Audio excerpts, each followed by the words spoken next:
Hello and welcome back to the Bobby and Beardy Show. I'm Bobby, he's Beardy, and today we're going to be talking about September 5. Here's the rundown for you. I'm going to go straight into it, Beardy. This is a serious topic. September 5 is a historical drama about the 1972 Olympic Games hostage situation from the perspective of the ABC sports crew and their live coverage of the event, which was the very first time anything of this nature had ever been shown on live television.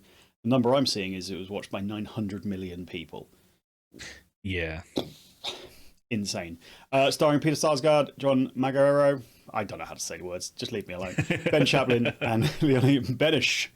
UK release date of the 6th of Feb 2025 and runtime of 94 minutes. Only made 4.5. Tight 90. Yeah, tight 90, the perfect length for a film. 4.5 million in the box office, but this is never going to be the big heavy hitter. But it does. I'm a bit disappointed by it because I really like this film. I wish things like give me a spoiler straight away how much you like it. Yeah, it's getting a thumbs up from me straight off the bat. You can leave now if you want, everybody. Back in the day, films like this would have a second life on like DVD sales and stuff, or even their main life in DVDs. Now, that second life has to be on streaming. And I just feel like things kind of just disappear a bit, rather than yeah. I think this film is going to be one of the ones that if you're interested, you're interested. It's not something you'll arbitrarily like. Oh, I guess there's something on. I'll go see it, or it's on streaming. I might give it a watch. It's you care about the topic, or you care about the interpretation, or you like this style of cinematography. That will pull you in. It isn't like I'm not a huge fan of Spider-Man, but you know what? They're pretty good, so I'll give it a watch. This isn't that, and it's not supposed to be. It's one of the biggest things I've seen about it is people critiquing that it doesn't focus as much on the actual events and the victims or the hostages, and that's not what it's supposed to do. The whole point is it's the story of how the news dealt with that in this revolutionary scenario. Yeah, mere meters from where they are actually based as well. There's the proximity, but they've got the distance from being a news team with who aren't experiencing it, but they are reporting it, and they can hear the gunshots being fired. It's from their perspective. It's about how this film is as much about how they made the television at that time and how they negotiated for the satellite rights so they could send it back to America, and how they superimposed like text and things on the screen. I love that. If you want a behind the scenes snapshot of how they made television in 1972, this is your film. Agreed. And a lot of it is still quite relevant today. Different technologies for like text on screen and things like that. But like lining up, show me camera 2. Okay, cut to camera 2. All of that. It's just fascinating in general. And then you put the topic on it, and how you've got the dilemmas, the moral questions. Can they show somebody being shot, etc.? Yeah, it's a fantastic tightrope between sort of journalistic integrity and sensationalism. Do they want to show what's actually happening because the public have a right to know, or do they want to be the first people to do something like this? And like, there's a specific line which I think is even in one of the trailers of like, can we show someone getting shot on live TV? And it's a conundrum that didn't exist until this, and now it's unfortunately more commonplace than we would like. Oh yeah, these days we see this sort of thing on social media and on live news and repeated, and it just constantly at all times. But yeah, there's moments where exactly like you say, like they're trying to get this big scoop and rating, but at the same time there are moments where they're like, what are we doing here? And as you kind of alluded to, like, this is a sports broadcast team covering the Olympics, covering now a global news story, and they're not used to it. And there is a point in it where they discuss like, oh, they want news to take over. Well, news aren't here. News are 1,000 miles away. Like, we're here now. We'll cover it. News can cover it afterwards and say what they want to say then. And again, that's quite a relevant point. Yes, they may not be the best in place to cover this exact scenario, and there is an element of what can they say, what can't they say, what terms can they use to cover themselves legally, which again I find fascinating, and other people I think who watch this will as well. It's a very specific viewership that will love this film, but that viewership needs to watch it, and they should love it. I think this is phenomenal, quite frankly. I think I can't really praise it enough. I think the cast are excellent. throughout. The film seamlessly blends archival footage from the Olympic Games, the hostage situation, with like freshly shot images. You've got the ABC anchors Jim McKay and Peter Jennings as archival footage as well. Just like you see the back of the heads from the newest shots, and then you see them actually, what they actually said in the moment. Yeah, I think this is great. I really do. I highly recommend people check it out. I think it's already on streaming because it did come out a little while ago. Certainly in America, I'm pretty sure it is. But what I like with this as well, and it's being sort of heralded and lauded for its sort of meticulous attention to detail. They put a lot of effort into making sure that they told the story correctly. Yes, from a different perspective, but they didn't want to water down any elements because this is such an emotional story. So they did so much work to make it accurate. And then I think that really does come through, and it ties in quite nicely, like you say, with how they make the film, how they cut between, and the problems they have, the limitations they have from 50 years ago. How are they going to get this story? And something else, if we're going to do a spoiler section, I'll discuss it then. But yeah, having to get information to and from, like walkie-talkies, live cameras from certain perspectives, having to record things and ship them back in other ways, and smuggle in a way. Issues that the whole breaking sort of tapes back and forth because you can't just send it now, because 50 years ago that wasn't a thing. But also, like, they had someone on the phone and there's no way to get that that audio directly to broadcast, so they have an engineer there who just takes apart the phone and then like solders some stuff together so the receiver piece can actually broadcast. That's not stuff you have to do anymore. People have to work less hard now. Everyone's lazy. You know what? Everyone's gone woke. Yeah, quite frankly, they're all lazy, and I won't stand for it myself. I think this is great. I really recommend people watch it. And then I think we're probably going to talk about what actually happens in spoilers, aren't we? Well, I think that isn't so much a spoiler because it's been 50 years and people probably know. That is true. But there are some finer elements that do happen that I do want to discuss, and I think spoilers is necessary for discussing it because it is a little bit of spoiler of the dramatic side of the film rather than the actual storyline that people know about, if that makes sense. Yes, the historical knowledge, but as opposed to what happened from their perspective and things like that. Yes. I'm ready to go to spoilers now. I really am. I think we need to, yeah.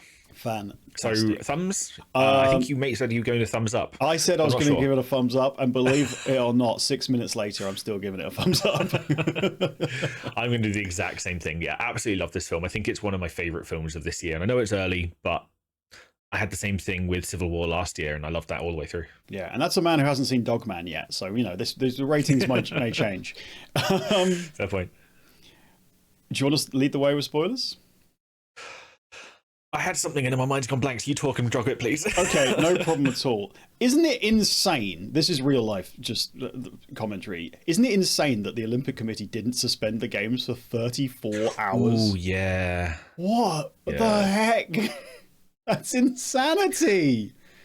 I do. So actually, this does tie into one of the spoiler things that I wanted to discuss. So thank you for jogging my memory. And I think that was an element of, and they mention it all throughout the film, Germany trying to better its public image, because obviously it's not short amount of time after the war, but it's enough time that like people are still remembering. And they were saying that there's an element of they didn't put guards in the Olympic Village because just the visual of having German guards around a fenced-in camp is enough to cause issue. And that could have been an element of how this happened, why it happened. And it's an interesting moral quandary of you want to better your public image, but at what cost? And the cost is high. Yeah, absolutely. Basically, if you know, I'm no expert in it, but from the film and my brief reading, essentially what goes wrong is Germany made a whole host of errors. That included essentially local cops had untrained in tackling these sorts of situations, way above their usual day-to-day thing, have to take full responsibility in charge of it. They don't really know what they're doing. They're panicking. They're getting different orders from different people. And that's because the army couldn't have been deployed during peacetime due to the constitution that was at the time. Again, something post-World War II.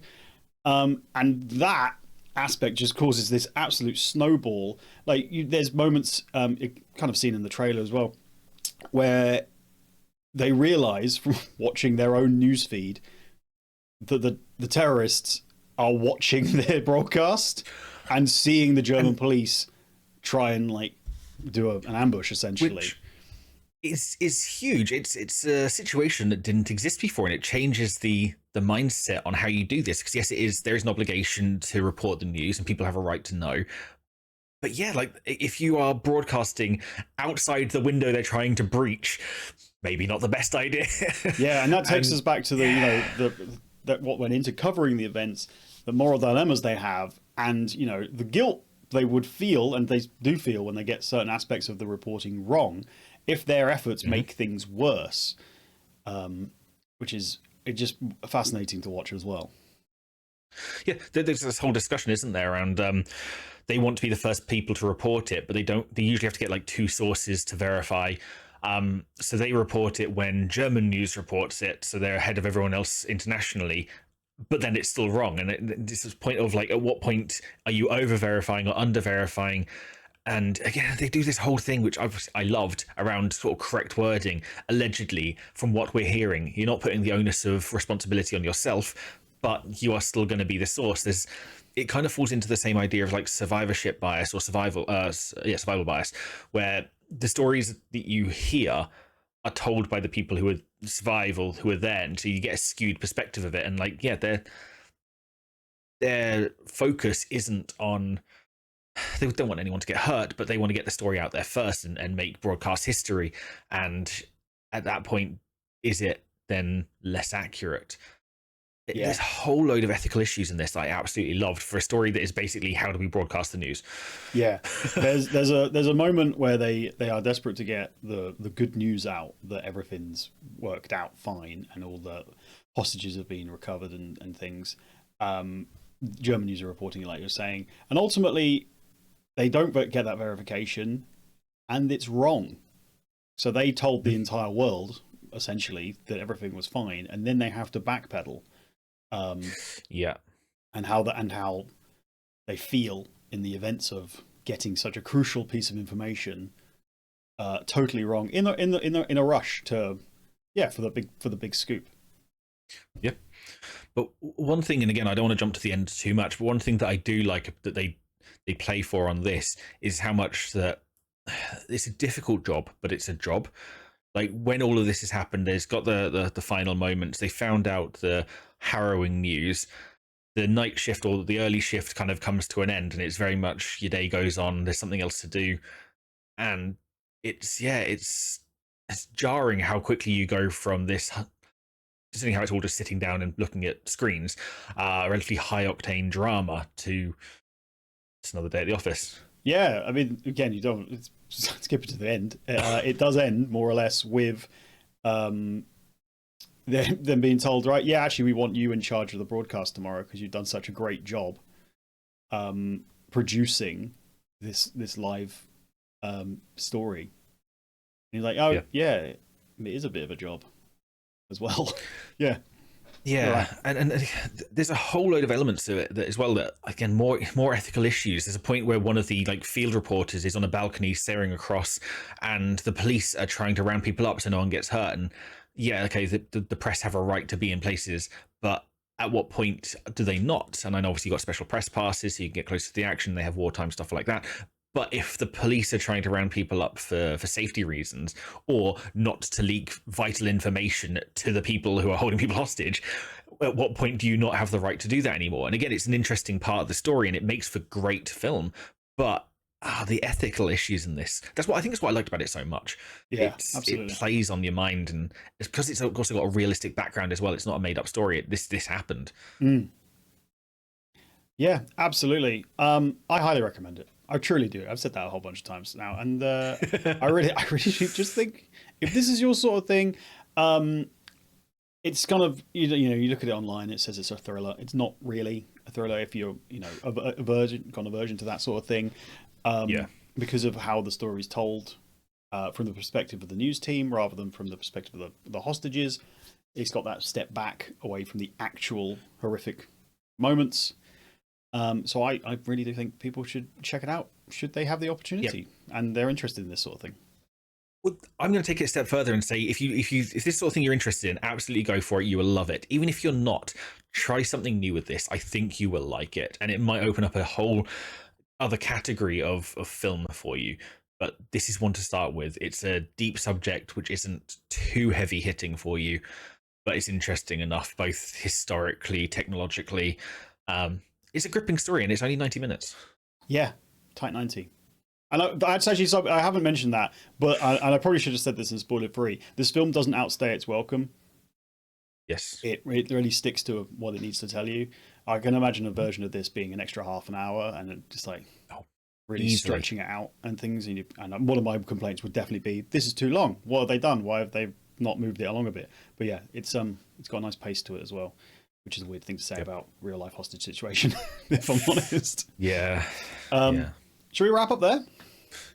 I think so, yeah, absolutely. Fantastic. Well, thank you so much for watching and listening. We're on Spotify. If you want to listen to us instead of watch us, you can check out all our 1 minute reviews of other films, including this one, on the channel as well. And thank you so much for watching and listening. We'll see you next time. Bye-bye. Bye.